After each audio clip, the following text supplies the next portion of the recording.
¿Sí me alcanzaron a escuchar lo último que dije?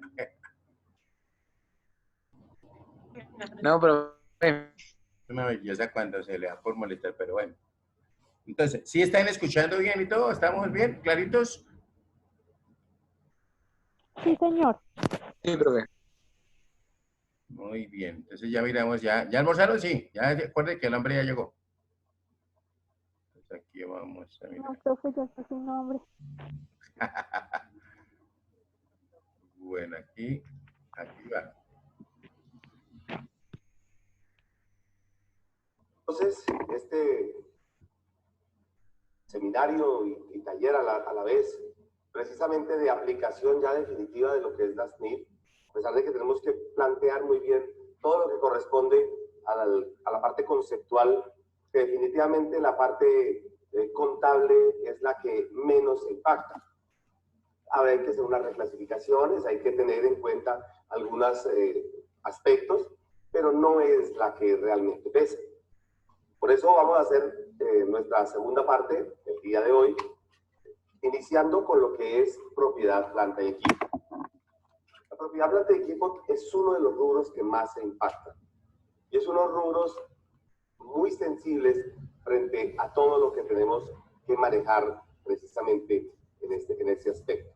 El primer punto que vamos a manejar son los conceptos de medición, que igual como lo hicimos con el inventario, vamos a tener en cuenta los valores a depreciar que incluyen lo que es el valor de rescate, valor de salvamento o valor residual, la vida útil del bien que tenemos, que vamos a depreciar, los métodos de depreciación, cuáles tenemos, por ejemplo, el método de línea recta o lineal, saldos decrecientes, o por uso, que podríamos tener en cuenta unidades de producción o incluso horas trabajadas.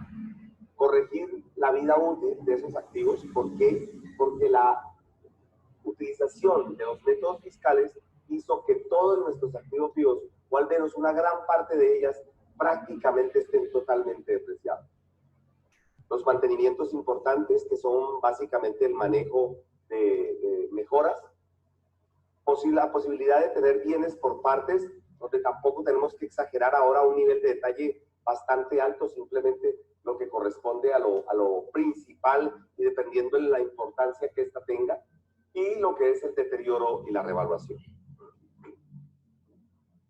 Lo primero que debemos tener en cuenta es que cada uno de ellos, todo lo que corresponde a la vida útil, al valor de salvamento, se tienen que revisar cada año. En NIC para pymes hay una consideración, es siempre y cuando haya movimientos o cambios significativos. En cambio, en NIC plenas, todos los años se debe de alguna manera determinar qué ha ocurrido con estas estimaciones que corresponden a valor de salvamento y valor residual, la vida útil, pues, por supuesto. Cualquier cambio o de pronto cualquier corrección de algún error que nosotros tengamos por algún motivo, entonces tenemos que dejarla planteada en cada una de las revelaciones y hacer los respectivos ajustes a que tengamos en lugar. La corrección del error será un recálculo aritmético. Un recálculo aritmético que tendrá que hacerse de manera retroactiva con respecto a algo. Y eso es una de las cosas que vamos a hacer en este caso. Vamos a tener que reclasificar. Hay bienes que se consideran que en este momento son propiedades de inversión, pero deberían denominarse, por ejemplo, están clasificados como propiedad, planta y equipo. Pues tendremos que pasarlo definitivamente a propiedades de inversión. En este momento están como propiedad, planta y equipo, pero debemos denominarlos propiedades de inversión. Es a lo que estoy haciendo referencia. Las propiedades de inversión, ya no lo hemos mencionado, pero son bienes inmuebles, terrenos, edificios o partes de ellos que están destinados para generar alquiler. Es decir, no me dedico al alquiler, me dedico a cualquier otra cosa. Sin embargo, parte de esos bienes me dedico al alquiler. Pongamos un ejemplo para entenderlo. Tengo una construcción partida en 2 pisos. El primer piso está dedicada a los locales, a la parte comercial de la empresa, y el segundo piso está dedicada a la parte administrativa. Todo eso sería, lógicamente, propiedad, planta y equipo. Ahora supongamos que la empresa cierra ese punto de venta y lo alquila y sigue en la parte del segundo piso, solo en las partes, lo que es lo administrativo. ¿Qué ocurre con ese primer piso? Ese primer piso, como lo va a entregar en alquiler a un tercero, se convierte en propiedades de inversión. Tengan en cuenta el mismo bien en dos partes. El piso número 2, propiedad, planta y equipo, porque está destinada a la administración. El piso número 1, destinado a un arriendo, al alquiler, pertenece a propiedades de inversión. Si yo compro un lote y todavía no sé qué voy a hacer en ese lote, en ese momento ese lote será propiedades de inversión. Entonces, observen ustedes que a objetivos muy sutiles podríamos denominar una propiedad, planta y equipo que hoy la tenemos, se va a denominar propiedades de inversión. Lo segundo, mantenidos para la venta. ¿Qué significa esto? Bienes que yo voy a destinar o que tengo la intención de venderlos.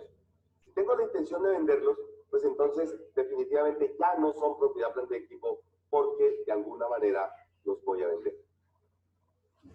Esto causa y vale de pronto ampliarlo aquí, puede causar dudas dentro de las muchas que podamos tener. Mientras en muchos países cuando se va a vender, las empresas sacan los bienes y los destinan, los alejan de la empresa. Nosotros, por ejemplo, en Latinoamérica, y hablamos de Colombia específicamente, normalmente lo utilizamos hasta el último día que se venda. Eso normalmente no es un activo para la venta. Normalmente no lo es. Luego nosotros, si ya hemos destinado a venderlo, es porque tenemos ya está decidido vender. Entonces, de cualquier manera, ahí vamos a tener un pequeño tránsito donde vamos a manejar esas circunstancias.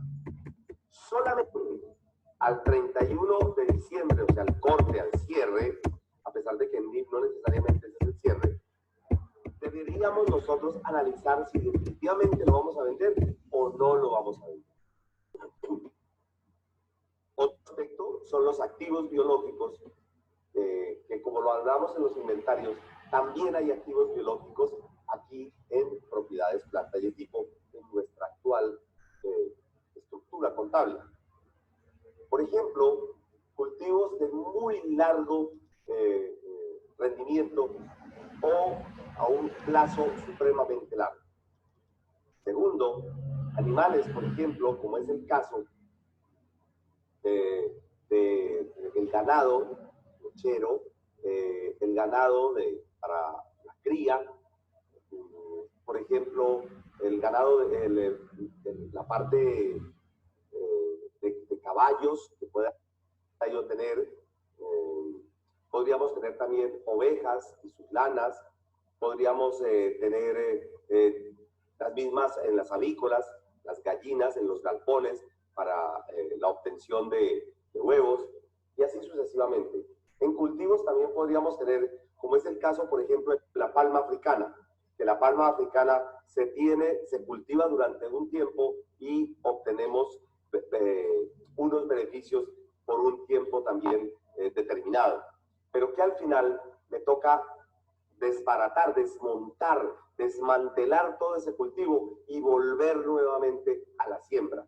Entonces, eso también podría manejarse bajo esa perspectiva, porque el crecimiento de la planta para la obtención del fruto está alrededor de unos 5 años, entonces es un tiempo bastante grande. Habíamos mencionado los repuestos. En los repuestos, por ejemplo, en el caso es cuando viene de inventarios y los utilizamos para unas piezas específicas. Vamos a tener en cuenta, entonces, que aunque lo vamos a ampliar ya dentro de poquito, que los he tenido en ascuas con el tema de repuestos, vamos a manejar, es muy asociado con bienes por partes. No necesariamente, pero puede ir asociado y en esa relación podríamos de pronto tener una visión un poco más amplia. Yo les he hablado de que la diferencia en cambio y los intereses se llevan a los resultados. Muy bien, existe una definición solo para las NIF plenas, que se conoce como activos aptos. Los activos aptos son bienes tangibles, intangibles, que demoran un tiempo considerable y sustancial para su terminación. Ese tiempo considerable y sustancial no lo define las NIF, lo define la empresa. En la experiencia de lo que se ha hecho en distintos países donde han aplicado el término de activo apto, normalmente se ha hecho para bienes cuya demora en su terminación puede ser superior a un periodo. Es una de las formas como se ha podido contemplar. Yo diría que la empresa podría tomar algún otro tipo de decisión. En los activos aptos también puede haber inventarios. Inventarios, obviamente, de naturaleza específica. Por ejemplo, supongan ustedes que ustedes fabrican maquinaria a la medida, tolvas, para que una empresa pueda guardar los cereales o granos en general, y luego por esas tolvas pasan a un proceso de producción, si acaso ese fuera el caso. Resulta que elaborar esas tolvas para el fabricante es un inventario hecho a la medida. Para la empresa es puede ser un activo en construcción siempre y cuando quien lo fabrique sea ella misma. Cuando yo entregue el inventario, entonces en ese momento lo estaría vendiendo. Puede ser que yo ya lo entregue instalado, o puede ser que haga las partes, por otro lado, y llegue solamente al montaje. Entonces, observen que todo eso habría que definirlo. De la misma manera, una empresa, entonces, si va a fabricar todo esto, ese inventario va a tener una demora bastante prolongada, posiblemente 6, 8, 10 meses o más. Podría llegar a demorarse dependiendo de qué es lo que le están solicitando. Asimismo, por ejemplo, el caso de un bien tangible. Incluso si observamos en la NIC 23, colocan como ejemplo la fabricación de plantas, la fabricación de una hidroeléctrica. Allí se puede notar fácilmente que la palabra considerable y sustancial adquiere bastante significancia precisamente para esto. No es sustancial ni es considerable que algo se demore un mes o 2 meses o 3 meses, pero de pronto si ya se demora 6, 8 o más veces, tal vez estaríamos hablando ya de algo plenamente considerable. Entonces eso lo encontramos precisamente en la NIC 23 y en la sección 25 de intereses, que tiene que ver con los activos aptos. En NIC Pymes no existe esta definición, no la hay, solamente existe para NIC pleno. Por lo tanto, seguimos diciendo que los intereses normalmente no se van a capitalizar, la diferencia en cambio no se va a capitalizar, y también me dicen que los descuentos también se van a hacer menor valor del bien. Observen ustedes que el manejo del inventario y el manejo de la propiedad, planta y equipo son muy similares. Por ser similares, entonces, pues por obvias razones, tienen una estructura bastante fácil de entender, porque entre ellas se pueden retroalimentar. Lógicamente, no podríamos decir que son iguales, serían similares. Vamos entonces a hacer lo que corresponde a la reclasificación. Sacamos de crédito de propiedad, planta y equipo, cultivos y plantaciones. Pueden irse ustedes a su plan de cuentas y se van a dar cuenta que ahí hay unos rubros dedicados a esto, y los reclasificaría al grupo de activos biológicos. Por lo cual, tendríamos nosotros dos clases de activos biológicos, los que se llevan a valor razonable y los que se deprecian. Este serían del grupo de los que se deprecian. Activos biológicos, cultivos, o saco de propiedad, planta y equipo, semovientes, animales, para activos biológicos de la misma naturaleza. Los terrenos, construcciones y edificaciones que yo considere que cumplen con la definición de propiedades de inversión, o sea, inmuebles dedicados al arriendo, ojo que son estrictamente inmuebles dedicados al arriendo, entonces también hago un crédito a terrenos, construcciones y edificaciones y los traslado a propiedades de inversión. En pymes, esas propiedades de inversión no habrían necesidad de pasarse, o esa propiedad, planta y equipo, no había necesidad de pasarse a propiedades de inversión cuando por algún motivo yo no puedo hacer un avalúo y llevarlo a valor razonable. Ahí habría una diferencia bastante sustancial en materia, pues, precisamente de lo que corresponde a los propiedades planta y equipo y propiedades de inversión. Adicional a eso, las propiedades planta y equipo en NIF para pymes no manejan el concepto de revaluación, es decir, el costo revaluado. Sin embargo, en la implementación por primera vez y por una sola y única vez se permite. En pymes, aclaro, en plenas, cada año, como ya lo habíamos dicho antes, tocará hacer el avalúo respectivo. No cada 3 años, todos los años. Los que estén clasificados dentro del grupo 1, todos los años tendrán que hacer avalúos. Y los inventarios de repuestos que se clasificarían hacia la propiedad planta y equipo del cual hemos hablado. Elementos del costo. Mire que son muy similares a los del inventario. El precio de adquisición, honorarios legales de intermediación, aranceles, impuestos no recuperables. Eso incluiría cualquier impuesto que yo no tenga forma de compensarlo, como es el caso del IVA. El IVA, en el caso de la propiedad planta y equipo, es mayor valor del bien. Hay que restar los descuentos comerciales y las rebajas. Hay que cualquier costo directamente atribuible. ¿Qué tipo de costos? Por ejemplo, la preparación, manipulación, instalación, todo lo que es el montaje y cualquier valor adicional hasta que esté listo para su funcionamiento adecuado. Es una definición relativamente muy parecida a la que hemos manejado. Sin embargo, nosotros le hemos agregado elementos de diferencia en cambio y de intereses. El desmantelamiento, elementos nuevos. ¿Qué es el desmantelamiento? El desmantelamiento, nosotros tenemos un monto que de alguna manera al futuro es una estimación que yo estaría pensando le va a costar a la empresa volver a dejar todo como estaba.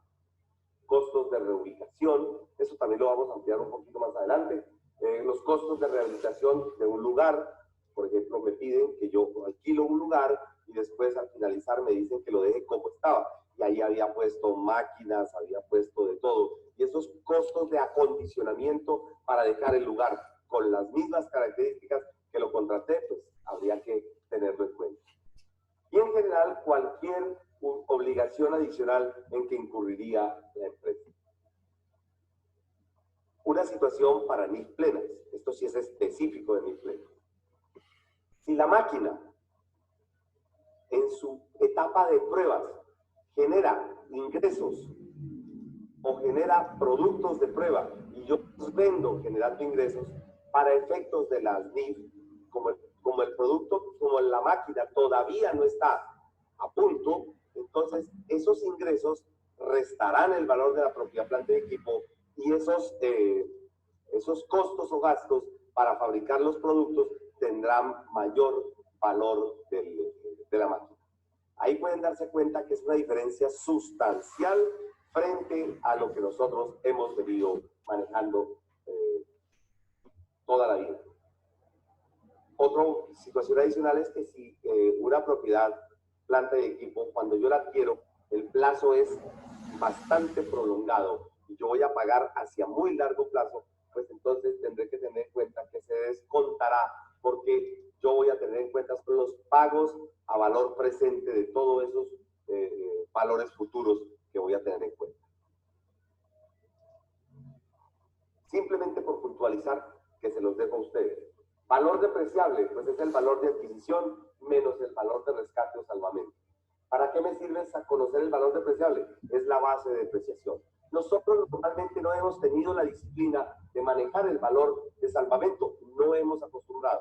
Por lo tanto, nosotros tomamos un bien e inmediatamente, apenas lo recibimos, empezamos a depreciarlo. Observen ustedes el caso de una bodega. Una bodega que me cuesta 1.000 millones de pesos. Compro la bodega, no calculo valor de salvamento, sino que empiezo a depreciarla. Ahora hagamos el análisis como NIC nos lo pide. Compro la bodega, vale 1.000 millones de pesos. Me tengo que hacer la pregunta, ¿cuál será su valor de rescate o valor residual? ¿Cuál es la definición? Es el valor que va a obtener la empresa a valor presente por la venta después de un determinado tiempo, descontándole lo que me costaría venderlo y cuando alcance la antigüedad y haya terminado su vida útil. Tengamos en cuenta que la vida útil es el tiempo que me demoraré yo en utilizarlo, el tiempo que yo voy a utilizar ese bien. Entonces yo a mi bodega de 1.000 millones de pesos le tengo que restar el valor residual. ¿Cuánto valdría esa bodega si la compro hoy dentro de 20, 30, 50, 70 años? Posiblemente incluso hasta valga más. Por lo tanto, nuestra sugerencia es, cuando sea un bien de estas características, no lo depreciemos. ¿Por qué? Porque el valor residual, recuerden que yo voy a estar recalculando el valor residual, lo tengo que analizar todos los años. En la medida en que va pasando el tiempo, posiblemente ese valor residual cambie. Y al cambiar ese valor residual, es decir, el valor de salvamento, del valor de adquisición menos el valor de salvamento, y si el valor de salvamento o valor residual baja, entonces en ese momento sí me dará base de depreciación. Al hacer eso, entonces en ese momento sí lo empezaría a depreciar. ¿Y por cuánto? Por el tiempo que le resta de vida útil. Puede ser que yo los primeros 10 años no lo deprecie, pero puede ser que los 15 restantes sí lo haga. Todo dependerá del análisis de ese valor residual y de esa vida útil. La vida útil entonces es el tiempo que la entidad destina, pretende que va a utilizar un bien. No es la duración del bien, es el tiempo que la empresa cree que va a tener ese bien en su poder. Para que ustedes me entiendan, pongamos otro ejemplo. Los gerentes de las empresas tienen sus vehículos dentro de la empresa. Normalmente renueva vehículo cada 3 o 4 años. ¿Cuál es el valor de rescate de ese bien? Pues lo que normalmente le pagan por la retoma del vehículo. ¿Cuál es la vida útil de él? Para él la vida útil será 3 o 4 años. Es lo que recomendaría el análisis anterior. Por lo tanto, si un propietario empresario compra un vehículo que vale 100 millones de pesos y su valor de rescate es 60 millones de pesos, entonces le quedará por depreciar 40 millones de pesos. Si la persona va a renovar dentro de 4 años, cada año la alícuota anual será de 10 millones de pesos. Entonces ahí pueden darse cuenta ustedes de que esa es la mecánica que nosotros estamos. Esto todo está en el decreto 2649. Absolutamente todo. De la misma manera, aquí no hay ningún cambio. Otra cosa es que nosotros no lo hemos hecho de manera juiciosa. El valor residual y la vida útil, como son valores que no son exactos, las llamamos estimaciones. ¿Qué significa? Que cuando yo esté haciendo revelaciones y digo que tengo unos bienes con valor residual y vida útil, yo tendré que decir con qué argumentos llegué a ese valor residual o a ese tiempo de vida útil. Recuerden que las revelaciones son precisamente toda la información adicional que requieren las cifras para poder ser sustentables.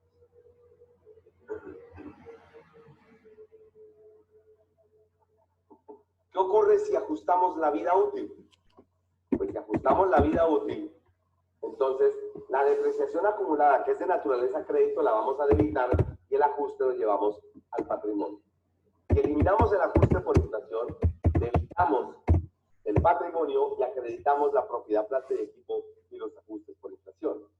Y si lo que hacemos es un deterioro, entonces manejaremos la propiedad, planta y equipo con su correspondiente deterioro, crédito hacia el patrimonio por primera vez. Recuerden que cuando yo manejo revaluaciones y hay futuros deterioros, yo voy revirtiendo la revaluación hasta que llegue a cero. Si se sigue deteriorando, empiezo a crear el deterioro. Si por algún motivo revierte el deterioro, tengo que ir revirtiendo hasta que llegue a cero y luego sí ya puedo llegar a valorizar.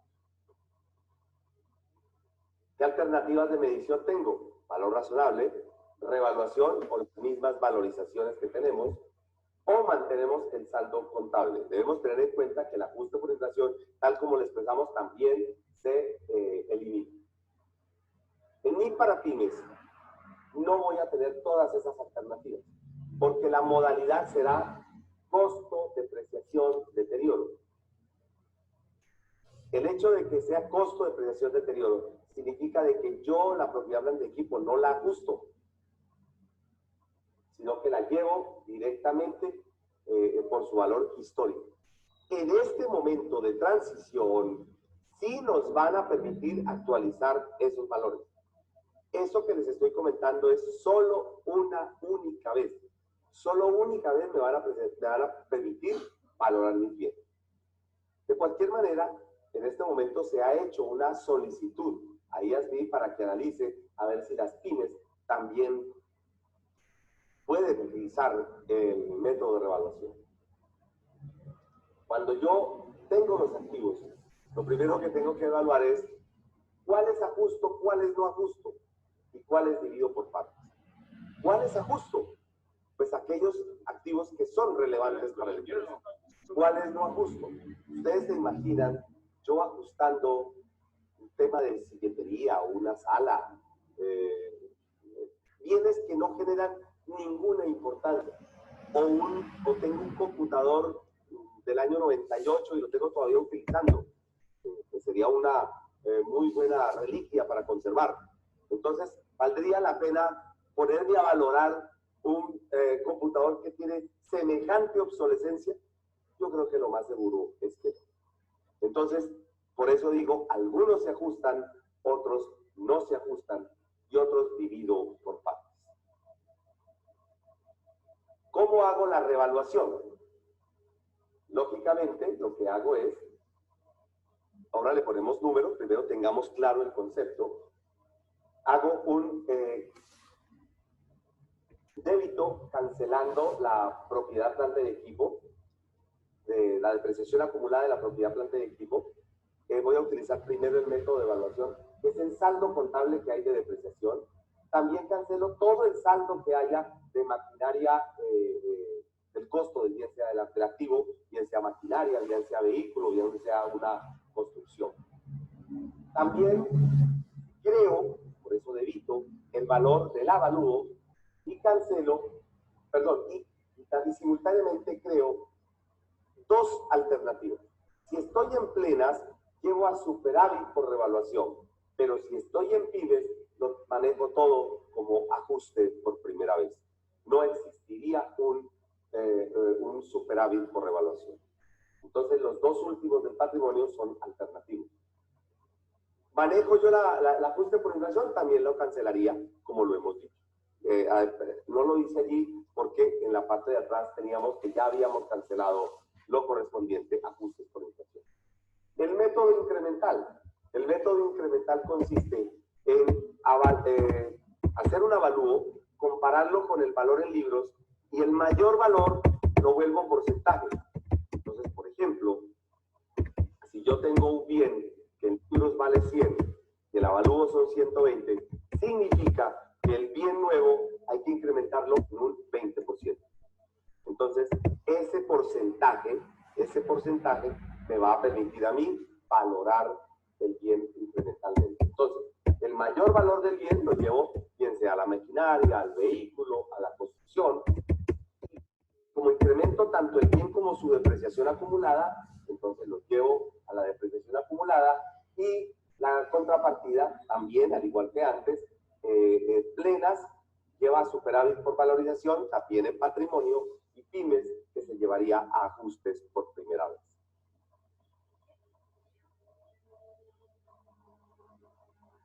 Hablemos de las piezas de repuesto. Por fin. Normalmente, todos los repuestos se llevan como inventarios. Mire, ahí está claramente. Se llevan como inventarios. Sin embargo, puede haber la posibilidad, ¿no?, de que se manejen piezas de repuesto importantes. Lógico que los repuestos que se manejan como inventarios pues se llevan directamente al gasto cuando se consumen. Si yo tengo piezas de repuesto importantes o equipos que me permiten hacer algún tipo de mantenimiento especial, ¿no?, posiblemente puedan ser propiedades, planta y equipo. Habría que evaluar si realmente es o no es. ¿Cuándo sé que sí? Cuando yo espero utilizar esos repuestos y ese equipo durante más de un periodo. Es el primer indicio. Segundo, solo pueden ser utilizados esas piezas de repuesto y ese equipo para un solo bien. Supongamos que usted tiene una máquina y esa máquina es un motor. Y usted tiene un repuesto que solo le sirve específicamente a esa máquina. Ese repuesto, entonces, de acuerdo con las NIF, se convertiría en propiedad, planta y equipo. Por el contrario, si usted tiene repuestos, tornillería genérica, podría tener algunas piezas, posiblemente cualquier elemento que sea común a varios activos. Entonces, esos insumos se vuelven casi que más que repuestos, se vuelven insumos. O si yo tengo, por ejemplo, tengo una empresa de vehículos y resulta que tengo como repuestos balineras. Entonces resulta que esas balineras le sirven a diferentes clases de vehículos. Entonces se vuelve esa balinera un inventario. No significa, repito, que todos los repuestos sean propiedad, planta y equipo. Algunos de ellos serán propiedad, planta y equipo, y luego sí tendremos que evaluar cuáles sí y cuáles no. Las herramientas habría que evaluar si de pronto son realmente inventarios o si son propiedad, planta y equipo. Hay herramientas que tienen una vida muy corta por su propia naturaleza, por su desgaste muy frecuente. Y de pronto lo más usual sería que se manejaran de pronto como repuestos en inventarios, perdón, herramientas como inventario, con la misma filosofía de los repuestos. Otra posibilidad puede ser de que hay elementos que son herramientas de muy larga duración y podría manejarse como propiedad, planta y equipo. ¿Quién decide eso? Lo decidimos nosotros que somos los que conocemos qué tipo de herramientas están a disposición y tenemos que evaluar. Si tenemos que hacer una consulta adicional con el jefe de planta, con la persona que maneja el grupo de operarios, pues se hace y se investiga, pero eso es lo que se pretende con el Estado. Los bienes por partes. Los bienes por partes no tienen ningún registro contable. ¿Por qué? Porque lo único que hago yo es fraccionar un bien. Pero ese fraccionamiento del bien no significa entrar en un grado de detalle impresionantemente grande. Todo va a depender según la destinación que yo le quiera dar. Voy a poner un caso de un hotel. En un hotel, los baños, la batería sanitaria se renueva cada X tiempo. Por lo tanto, posiblemente yo necesite tener separado la batería de baños de todo el edificio. Posiblemente las camas vayan a tener una vida distinta, entonces yo lo vaya a tener que estar separado. Existen, por ejemplo, el caso de paredes hechas en panel yeso, que yo las voy a tener en una determinada distribución y después cambio la estructura de los locales. Existen centros comerciales donde existen las divisiones con mucha frecuencia, pero alguien llega y dice, yo necesito 2 locales, no necesito 1. Entonces lo que hacen es tumbar la pared para que queden los 2 locales. Por el contrario, cuando entrega ese local, alguien dice, mire, yo no